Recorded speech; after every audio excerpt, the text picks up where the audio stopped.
So this breed looked at me like, neck, man. One of my homies got it.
Is humanity truly free? Are there universal laws in effect that apply to human behavior? Does our knowledge or ignorance of these laws impact our collective freedom as a species? This documentary will explore these questions and our current understanding of universal forces that affect the daily lives of each and every one of us. I'm an independent researcher and public speaker from Philadelphia, Pennsylvania. I lecture on the topics of human consciousness, morality, freedom, occultism, symbology, and spirituality. Many years of unique life experiences have afforded me an extraordinary perspective on the current human condition. Through my website, whatonearthishappening.com, I continue to explore these topics with a worldwide audience. I grew up with a traditional Roman Catholic family background in South Philadelphia. During my grade school years, I began questioning the beliefs and motives of organized religion, recognizing it as a system designed to control human thought and understanding. My unanswered philosophical and sociological questions eventually turned to discontent and anger. This drove me to seek out what I considered at the time to be the polar opposite of religion. My subsequent life path led me into membership and influence of what I now refer to as the dark occult, what most people might call nefarious secret societies. But what actually is the occult?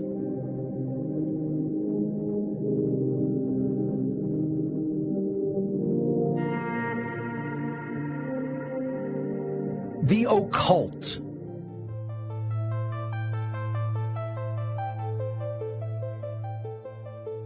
What does the word occult mean?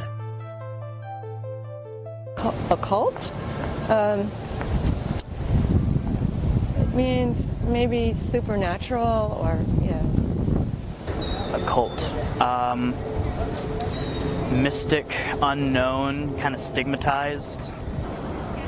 It's funny, I think by society it generally has a negative connotation. I'm not sure I could actually define it.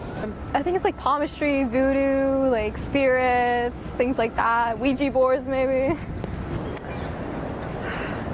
I guess anything that isn't Christian would be considered a cult. Spiritual. Like something with a strong following, right?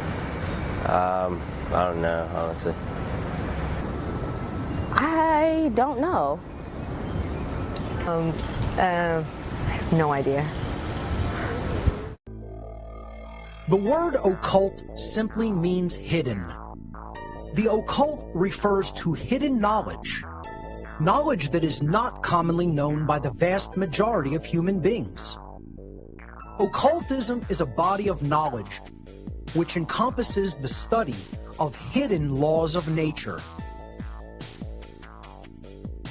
Laws which cannot readily be seen with our eyes or measured by traditional scientific instrumentation. I became aware that the groups of occultists with whom I became involved were comprised of an eclectic array of people from every walk of life and every social institution, including politics, banking, media, law, military, law enforcement, entertainment, technology, medicine, and education.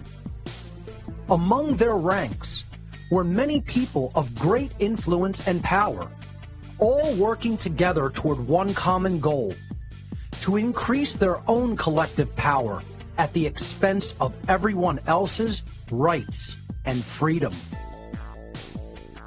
These dark occultists are able to do this because they have access to hidden knowledge to which the overwhelming majority of humanity still remains ignorant. These occult manipulators are actually master psychologists who utilize their deep and ancient knowledge of the human psyche and the hidden laws of nature to deceive and manipulate the masses of humanity into total subservience to their will. This allows the occult manipulators to easily convert their knowledge differential into a power differential in our world.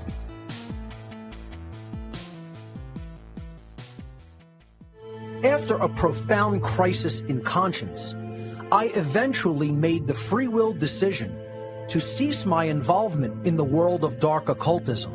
I now teach people the very information which these dark occult orders have been keeping to themselves in order to stay in power behind the scenes.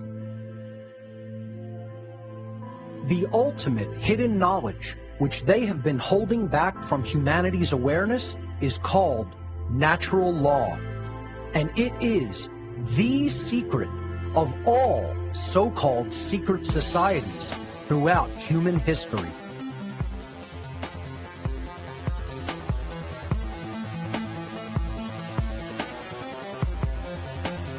Natural law.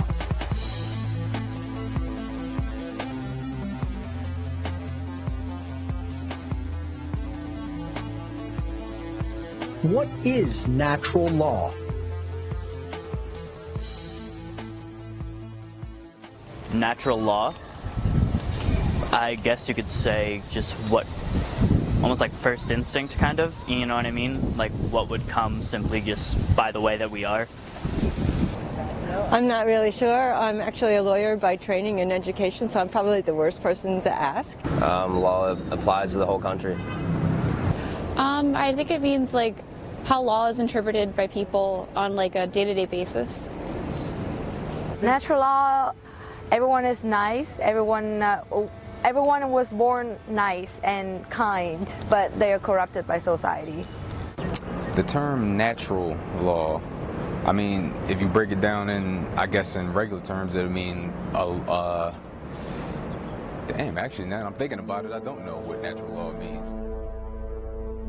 To understand what natural law is, we must first know what it most certainly is not. Natural law is definitely not and has absolutely nothing to do with Darwin's theories on evolution, the Darwinian survival of the fittest, the so-called law of the jungle, or the so-called natural order of nature as a dog-eat-dog world. So, what actually is natural law? The definition of the word natural is inherent to and having a basis in reality and nature. In other words, not man-made. The definition of the word law is an existing condition that is both binding and immutable. Binding means having an effect that cannot be escaped. Immutable means unable to be changed by anything or anyone.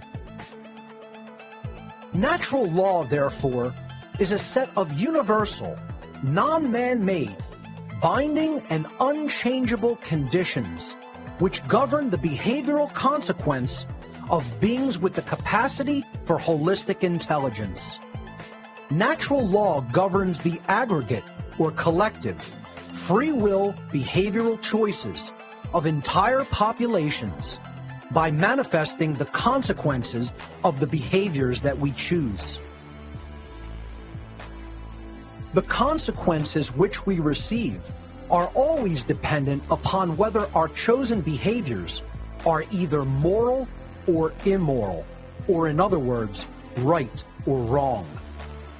While we all have free will to choose which behaviors we will conduct, we are not insulated from the moral consequences of our behavioral choices.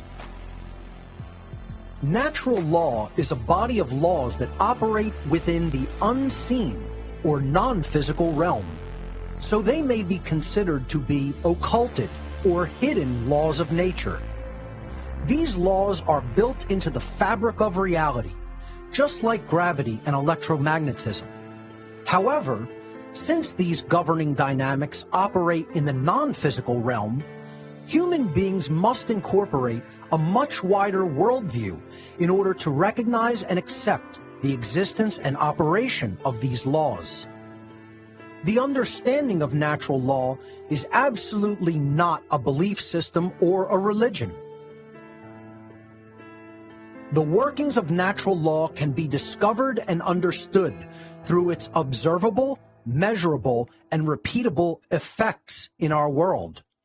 In other words, the understanding of natural law actually constitutes a science of morality, which requires no belief or faith.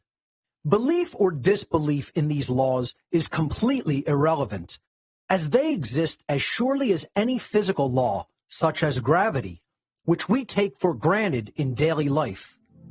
Natural law is also known as moral law, cosmic law, universal law, spiritual law, the law of cause and effect, consequentialism, the golden rule, karma, and many other names.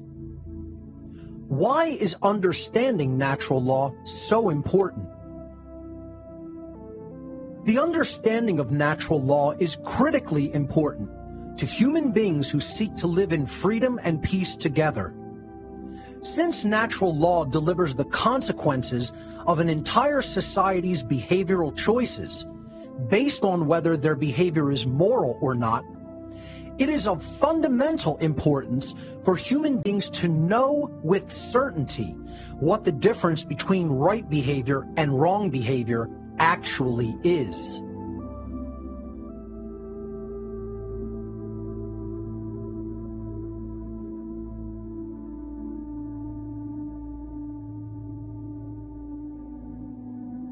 Human rights.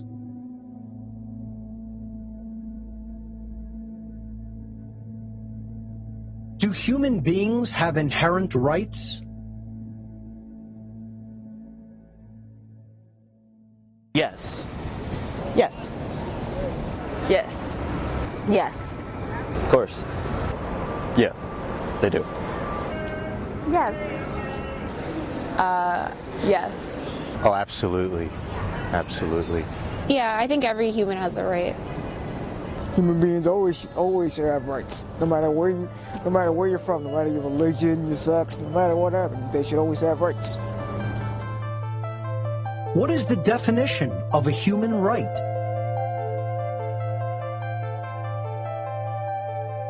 A human right is something that, by the fact that we exist as individuals, we're entitled to just by the nature of being. Something that a human being would need in order to thrive. Something provided to a human just for existing. Something that everyone deserves, like just being born and being alive. The right to have like shelter and food and water and like basic necessities. You know, I want to go with life, liberty, and the pursuit of happiness, essentially. But food, shelter, and basic needs, I think, are human rights. Human right, I think it's, I don't know, I guess something allowed to a human, I guess. Every human being deserves something, and that would be a right. And an example of a human right would be safety. A right is an action that does not initiate harm to another sentient being. Most human beings cannot correctly provide that simple definition when asked. This is the primary reason that human beings are losing their rights and freedom. How can we possibly keep what we cannot even properly define? A right must be defined in the negative. This means that we can arrive at an understanding of the infinite amount of rights we have by knowing the very small amount of actions that are not rights, actions which are wrongdoings, behaviors which do initiate harm to other sentient beings. This list of harmful behaviors includes murder, assault, rape, theft, trespass, coercion, and willfully lying. If we analyze each of the wrongdoings in turn, we can find that they are all variations of theft in one form or another. Murder is the theft of life which is not rightfully ours to take. Assault is the theft of another's well-being without right. Rape is the theft of free will sexual association. Theft is the stealing of property. Trespass is the theft of the security of one's living domain. Coercion is the theft of free will choice via violence or duress. And willfully lying is the theft of necessary information, which negatively impacts someone else's ability to engage in informed decision-making. These immoral behaviors constitute the very definition of violence. Violence is the initiation of harmful behavior against other sentient beings. The list of harmful behaviors just explained are transgressions against natural law because they are violations of the inherent rights of others. To violate the inherent rights of other beings through theft is actually what is meant to conduct violence. Since all wrongdoings are forms of theft, the natural law of moral conduct can ultimately be summed up in two words: don't steal.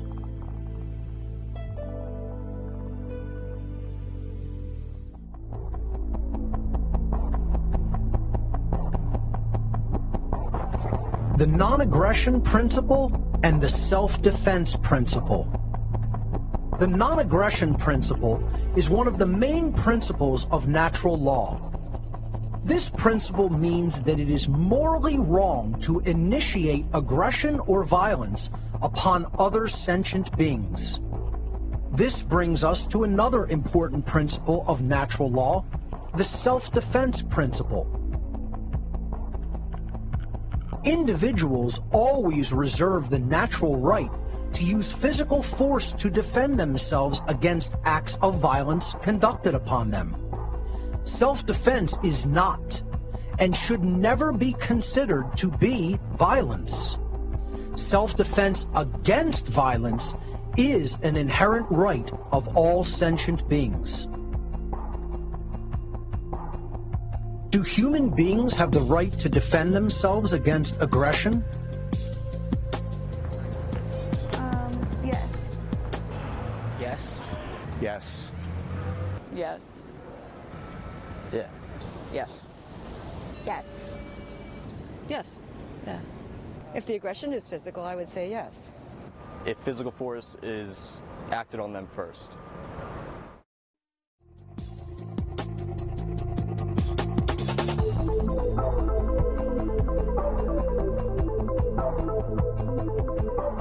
Equality under natural law.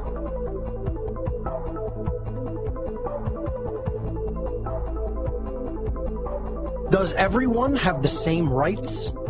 Or do some people have more rights than others? I think people should have rights that are equal to everybody else. I think in a perfect world, everyone would have the same rights, but as the world is right now, people don't all have the same rights. Not everyone has the same rights. Some people have different rights, some money, privilege, class, things like that. In reality, some people have way more rights than other people. There's definitely some rights that some people possess and others don't. Most people would agree with the fact that the behaviors which initiate harm to others are immoral actions. The problem arrives when we fail to hold everyone to the same account regarding the morality of their actions. We must understand that everyone has the same rights as everyone else, and there are no exceptions to this law. If no individual possesses the right to perform a certain action because it initiates harm to another, then no one can delegate such a non-existent right to any other individual or any other group, and thereby magically turn a wrongdoing into a right. In other words, everyone possesses exactly the same natural, inherent rights as everyone else. And there are no exceptions to this rule for individuals in government, police, military, or any other societal institution. This is what is meant by equality under natural law.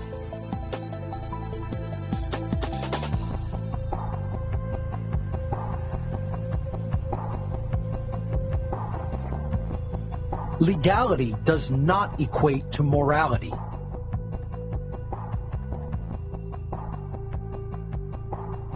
Is government authority morally legitimate?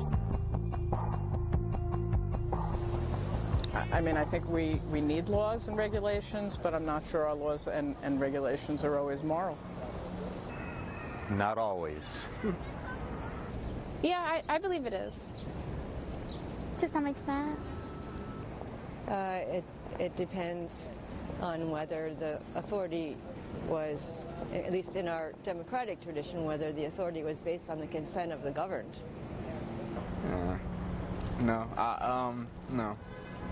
No, I feel like we'd be fine without it.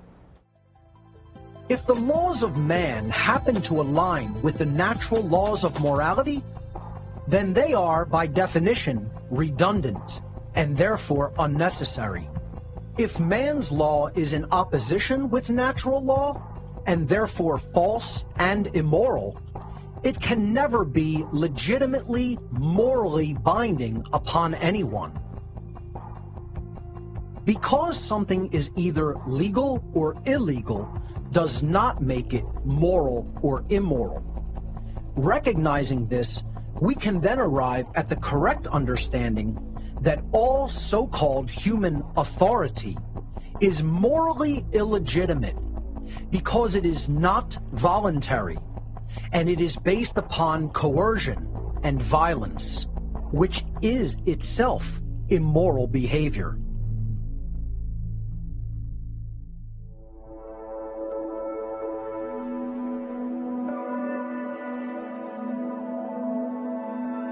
Natural law versus man's law.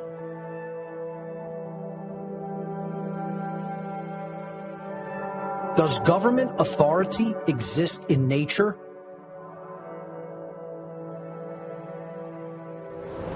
Yes, I believe it does. Yes.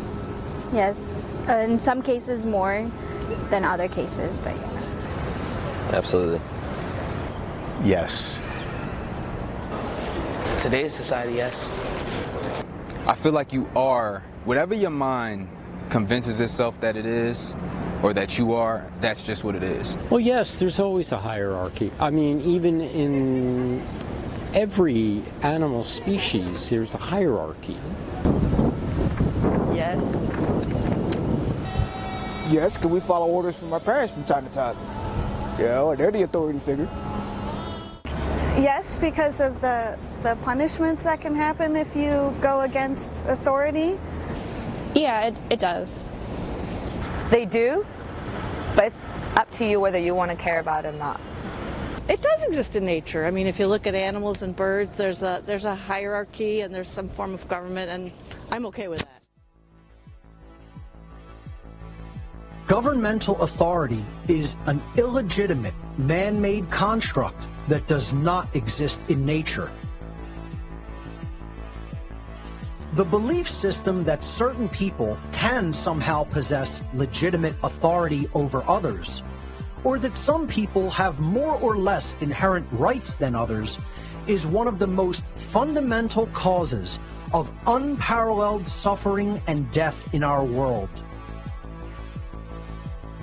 Authority is, and always has been, an untrue, illusory, illegitimate, and immoral claim, which is, unfortunately, accepted and believed in by most human beings with absolute religious fervor.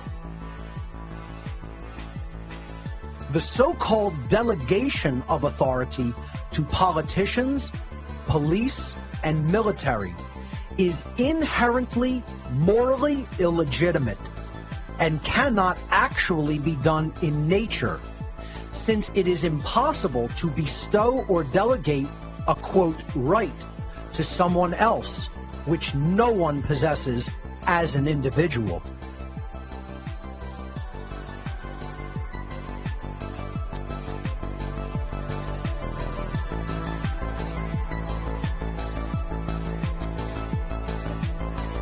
The human condition is slavery. Is taxation by government morally legitimate? Yes, it's morally legitimate because there are people who are not, yes, I'm just going to say yes. Yes, because we need to fund things. To some extent, but I think it has to be fair taxation. I think it would depend on what the taxes are going to. I don't think it's morally legitimate. Again, I do think it is needed to fund resources and things like that, but I don't think it's a moral issue. I think so because if we didn't have taxes, we wouldn't be taking care of the greater good, roads, education, etc. Well, the way we've set up our culture, that's the only thing that makes it work. Paying taxes? No. Like, I mean, where does it go? Where does it go? It's like, I mean, we all experience this. You work, you get a check, and then you see a chunk of it missing, and no one's telling you why it's missing. Hell no. Yeah, no. Money and taxes, I think there's a lot of bullshit involved because a lot of money is thrown around, like huge amounts of it, at things like politics and war, and a lot of taxes go into things that aren't really helping most people. They're helping a few people do not so good things. Taxation is theft enforced by the threat of coercion and violence.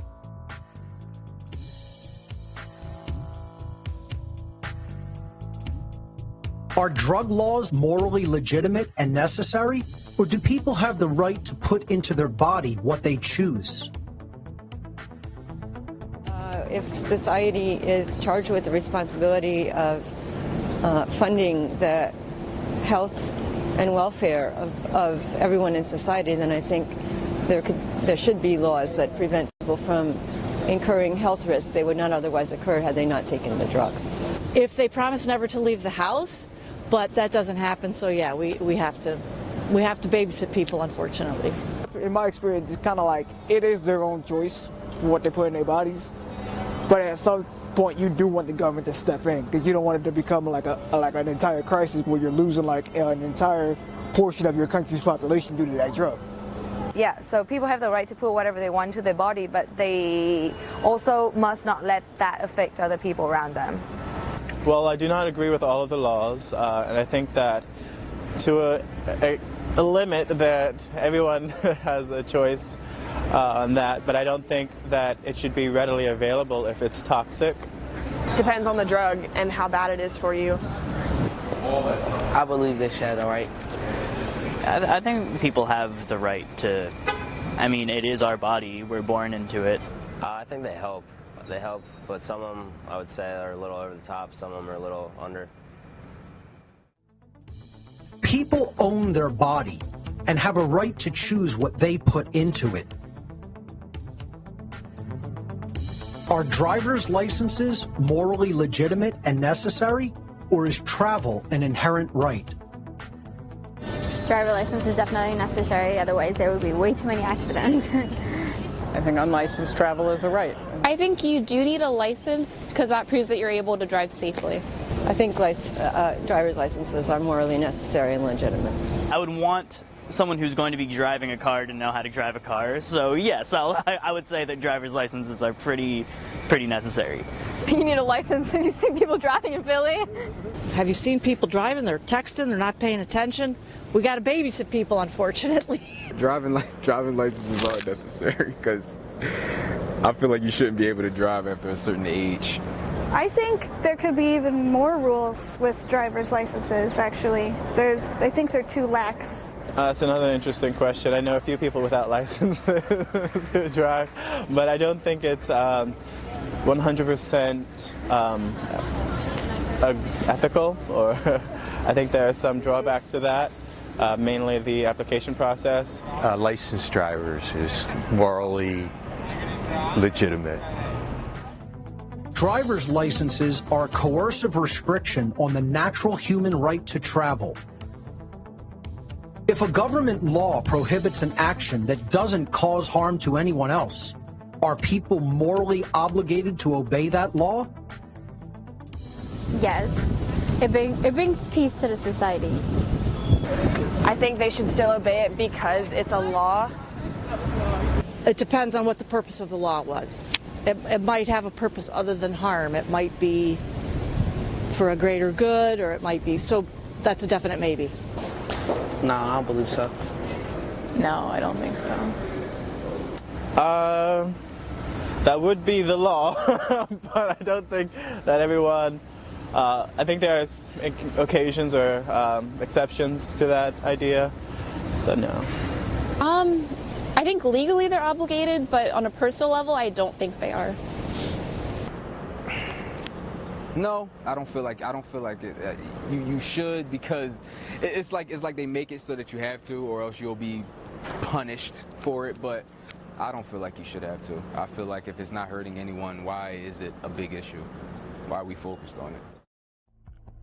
Man-made laws that are in moral opposition to natural law are morally illegitimate and therefore not morally binding.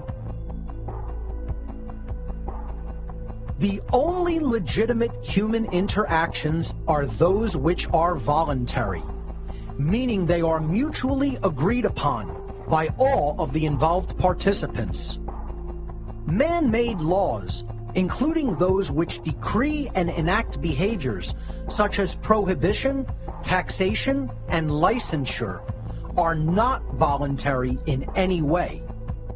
They are commands of compliance, which are always backed by the threat of violence or actual violent behavior.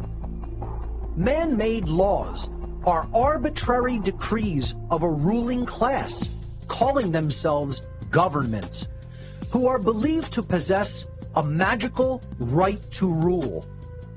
Their subjects, the people living under their so-called jurisdiction, are believed to have a moral obligation to obey this ruling class's arbitrary commands called laws.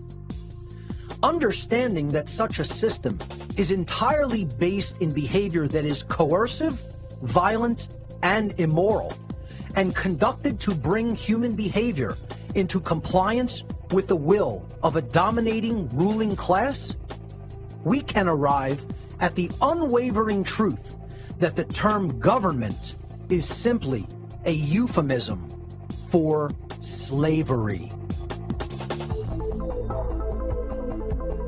And that is what the human condition truly is: slavery. Slavery exists when certain individuals make a claim upon the body or the fruits of the labor of others, making them subject to them through violent and coercive means. Slavery can exist in an overt form, in which those being enslaved are physically imprisoned and subject to the confiscation of all their labor. Or slavery can exist in covert form, where mental manipulation is used to legitimize or justify the duress, coercion, and violence that is used to perpetuate the immoral conditions in which people are unjustly kept. Platforms to push their own personal bias and agenda to control exactly what people think, and this is extremely dangerous to our democracy. There is a reason the condition of human slavery continues on and on. This immoral human condition is maintained by the occult ruling class by manipulating people into a state of ignorance and confusion regarding the actual difference between right and wrong.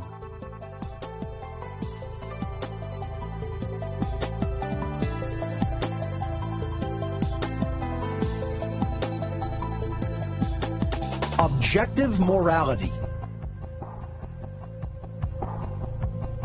Is morality objective or subjective? I think morality, to some extent, is human interpretation, but there is a clear right and wrong on other topics. I think it depends on, definitely depends on who you are, because a different person could see it a completely different way. You get what I'm saying? I think it depends on the situation. I believe morality is based on opinion. I mean, I don't really believe that you're necessarily born with a good or bad morale. It's basically based on your life circumstances. I think it's definitely subjective. I think it depends on opinion and the situation. I think it's dependent on human opinion. No, I don't believe that there's such thing as objective morality. I mean, I'm inclined to say that it exists, objective morality, but I don't think that we have the capacity to understand something that all-encompassing. I think morality is objective. Objective, I mean, mostly on human perception, but I'd say there's like a societal viewpoint, It's a tough question. The way I feel about it is if you're not hurting anyone and if it makes you happy, why not? Sadly, I think it's subjective, and that it's open for agreement or discussion, kind of. I think it's written in. I think it should be pretty clear. I think it's written in stone, and it's to some point with some opinion, I guess. I don't think it's written in stone, I think it is subjective, actually. I think it's subjective. Yeah, okay. I personally think it's more objective than relative. The difference between right behavior and wrong behavior is objective, meaning it is not based upon the perceptions or opinions of human beings, but rather such a difference in behavior exists in nature, purely independently of subjective human perception or opinion. Morality does not change based upon feelings, religion, belief, location, time, or the preferences and whims of man's law. These things have no bearing upon true morality. What is moral in one place and time is moral at all places and times. And what is immoral in one place or time is immoral everywhere and at any time.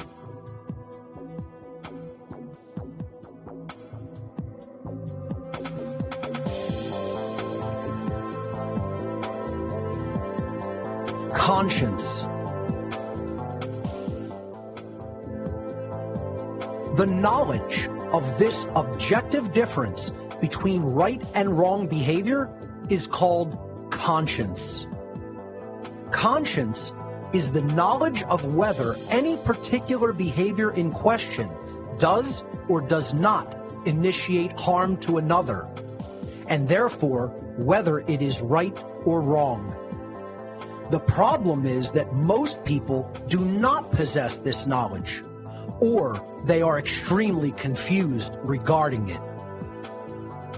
To behave with right action is moral, and to behave with wrong action is immoral.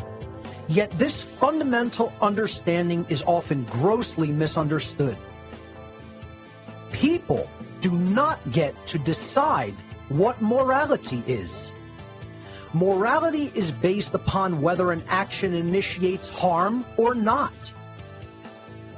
This dynamic exists inherently in the natural world. Where do human rights come from? Religion, government, society. I guess it depends on the country that's allowing human rights, I'm not sure. Some from the laws, some from, yeah, I think from the law. They apparently are decided by many people. Well, since you're not bored with it, I think it's like a collective. I think they come from your fellow woman or man. More woman, quite frankly. Constitution. Realistically, human rights come from law, but I think they should come from the basic moral agreements that I described earlier. Human rights. I think human rights are inherent. The moment we're born, we are entitled to certain rights, but then those rights are also, like I said, qualified by society. Well, human rights come from what you believe that all humans should have in general. So, like, if you believe that they should always have freedom, or if you believe that they are always entitled to something. They should come from morality. They come from, I guess, morality, yeah, so. Well, in the Christian tradition, we say they come from God. Human rights should come from within and should come from a natural place, but I think in our society they come from governments. The inherent rights of human beings are their inalienable, universal birthright and can never be granted or removed by any action or process of mankind. Our rights come from nature, meaning they are pre-existing and inherent to creation itself. Unfortunately, after thousands of years of human civilization, most people still do not understand this eternal truth. It seems so simple that we as human beings should willfully choose to take right action, to honor and respect the rights of others not to be harmed, to treat others with the same respect with which we expect to be treated, not to steal the life, well-being, property, rights, or free will of others. Yet it is not as simple as it may seem. True right action is elusive at best and deliberately ignored at worst. And this brings us to the crux of the matter, which is what I refer to as the law of freedom.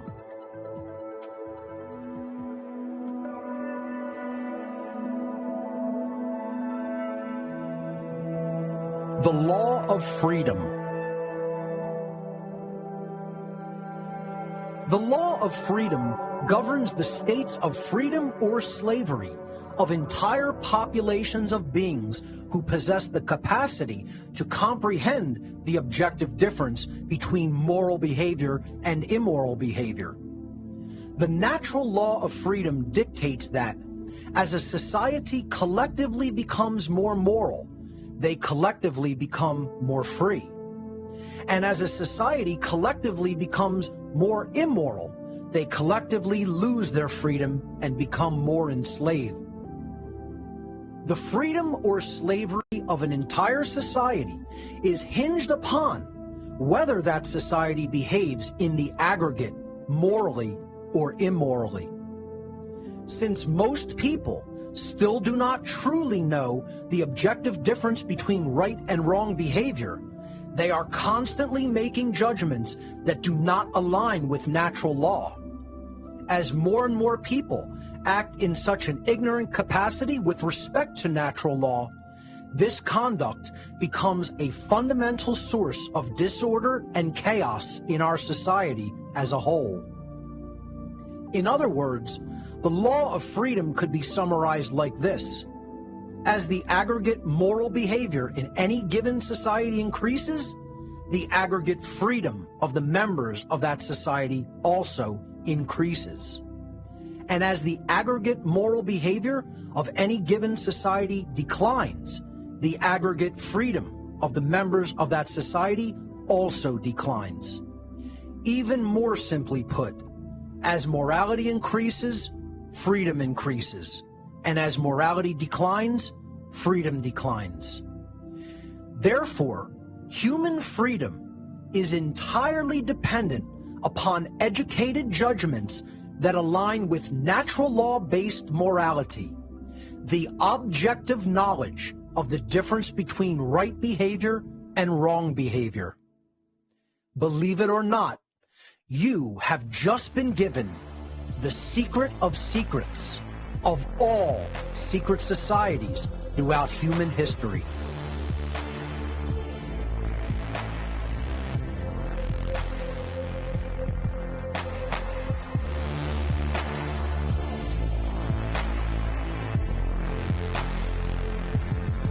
Moral relativism. Moral relativism is the belief that there is no objective difference between right behavior and wrong behavior.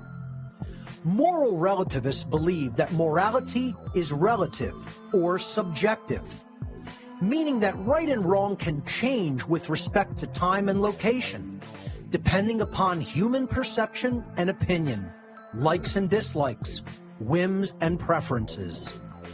Moral relativism is the belief that human beings may arbitrarily decide for themselves what right and wrong are, and that they may become the arbiters of moral and immoral behavior based upon their likes and dislikes at any given time or place. It is absolutely essential for humanity to recognize that morality is objective, and that it is most certainly not based upon human perception or opinion. There is definitely an objective difference in nature between moral behavior and immoral behavior, because moral behavior does not initiate harm to others, whereas immoral behavior does initiate harm. These dynamics exist within and are inherent to the natural world. The prevalence of moral relativism in human society today is one of the main factors which solidifies slavery as the current human condition. Since aligning human behavior with natural law hinges upon knowing the objective difference between right behavior and wrong behavior, if most members of a society accept that there is no truth regarding those objective differences, that society can never consistently behave morally, and therefore they can never truly be free. True freedom can never exist in a society that embraces moral relativism, a society where people believe there is no objective difference between right and wrong behavior. Knowing the objective difference between right and wrong, and then willfully choosing right action over wrong action, is the foundational basis for the manifestation of the condition of freedom. If human beings remove that foundation by declaring that there is no objective morality, they will never be able to manifest a condition of genuine freedom in their lives. Understanding true objective morality will help humanity to recognize the fundamentally flawed belief in the legitimacy of human authority and government. By doing so, human interaction can become voluntary and free from the immorality of violence and coercion.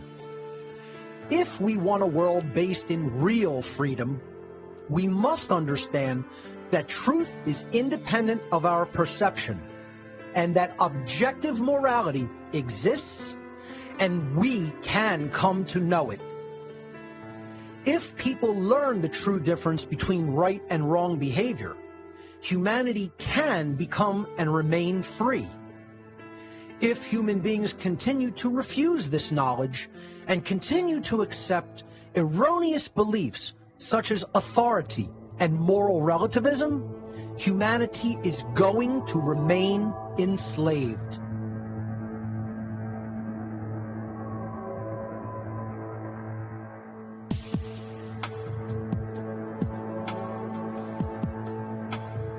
Free will.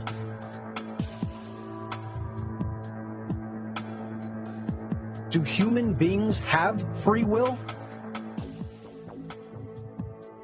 We think we do, but I don't believe so. Human beings, for the most part, have free will. To some extent.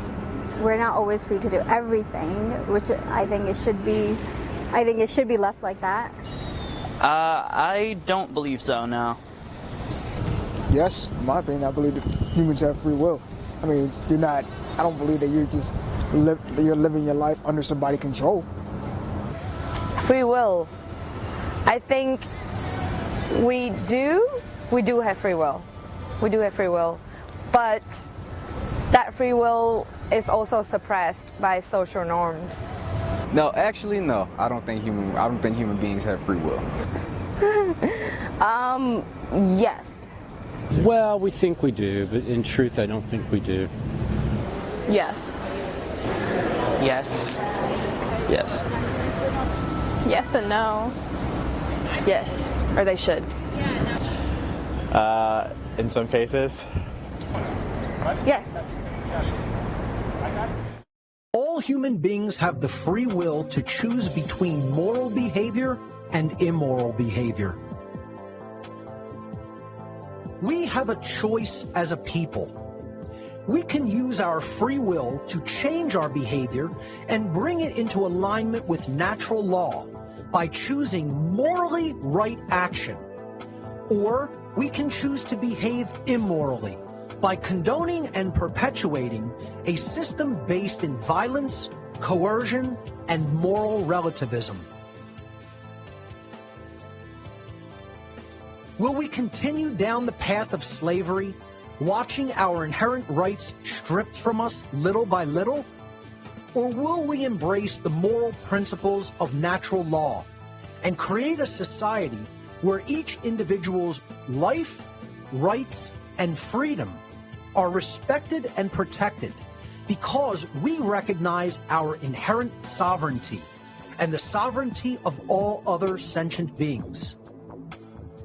The law of freedom will manifest our reality in either direction based upon our collective moral choices.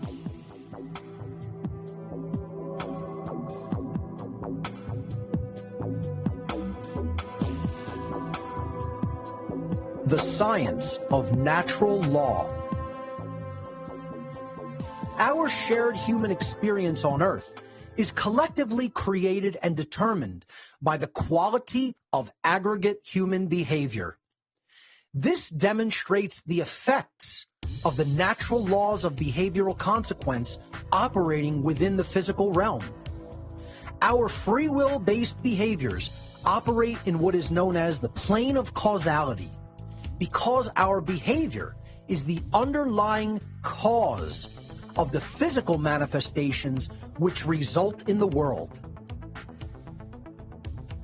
The consequences and repercussions of aggregate human behavior then materialize upon the plane of effects, which constitutes the shared human condition in which all of us must live. Our aggregate thoughts regarding morality are transformed into the aggregate behavior of our species, and that behavior is then transformed into resultant conditions and consequences. Truly, we collectively reap that which we collectively sow. Wrongful action can never create goodness and harmony, and right action can never constitute a violation of rights. 2 + 2 will never equal 5, and the apple falling from a tree will never fall upwards in elementary terms. Our behavior creates our circumstances. These dynamics can be repeatedly observed, and their workings can be known as a result of such observation.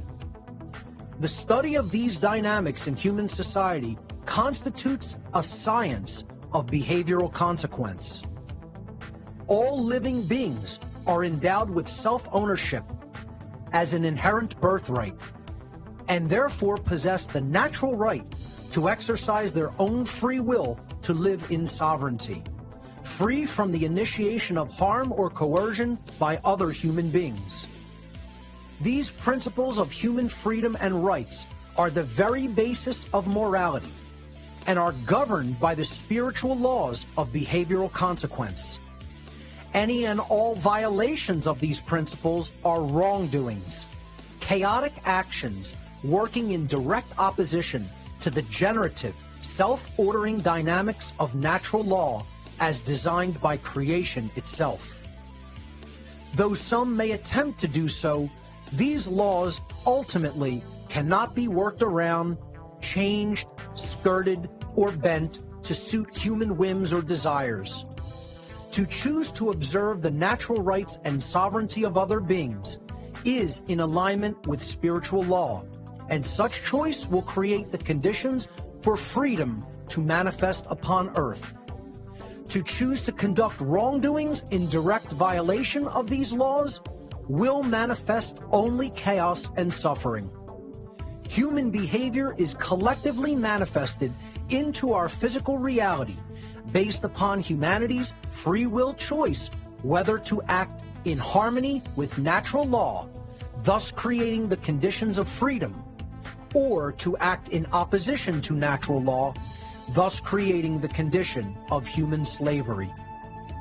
These are the universal, moral, spiritual laws of the universe that govern all of humankind.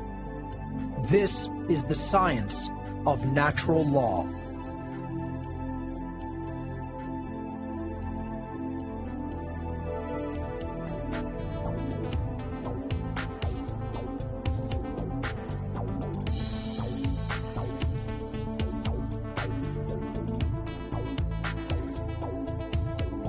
the one great work.